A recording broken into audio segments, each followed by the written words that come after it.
Okay, so the problem here in genetics today is reads as follows. Is phenotypically normal but had a child with the autosomal recessive disease cystic fibrosis from a previous marriage. Joan's father has hemophilia A sex-linked recessive condition where the blood fails to clot properly. Her father has survived due to recent treatment advances. Joan now intends to marry Bill, who is also phenotypically normal but has a sister, Jill, with cystic fibrosis. Bill's parents are phenotypically normal and there is no history of hemophilia A in his family. Assume that Joan and Bill do marry and have a child. What is the probability that this child will have cystic fibrosis but will not have hemophilia A? Hint, this problem requires that you utilize concepts from chapter 3 as well as chapter 4. Okay, so first thing that we're going to have to do is split apart the two different genes and make separate pedigrees for them.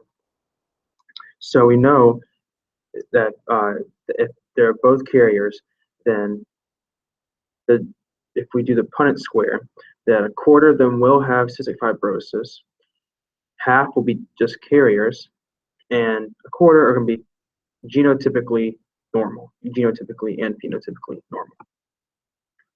So here we are. Here we are split into two different pedigrees. Okay, so we are looking at for cystic fibrosis. We see that the father has it and it skips a generation. That way we know it is recessive, and the son will end up having it. With hemophilia, we know there's going to be heterozygous dominant, and therefore the daughter ends up having it here, as there's a greater chance. So how about the son?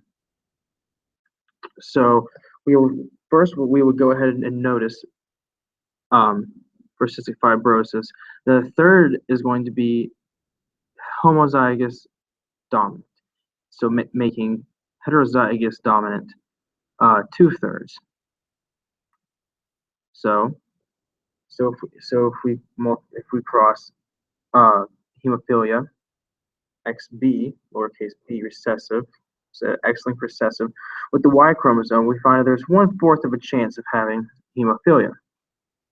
And we'll see that the chance, if you subtract a quarter from full, you'll see that there's a 3/4 or 75% chance that the child will not have hemophilia. So we got to do some math now.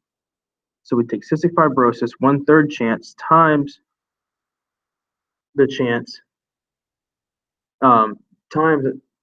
we take the homozygous dominant and multiply it with the heterozygous dominant plus 2/5 of the heterozygous dominant trait cross. So we're going to have third times 0. Then we have 2/3 plus 1/4. Okay, because the 0 is going to cross it out. We're going to have 1/6.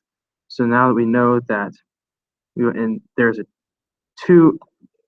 Now all we're going to do is take half, or 2/4 of a chance, times 1/6 of a chance, and that's going to give us 1/8 of a chance. So our conclusion is that Joan's a carrier. The child has a 1/8 chance of having cystic fibrosis, but not hemophilia.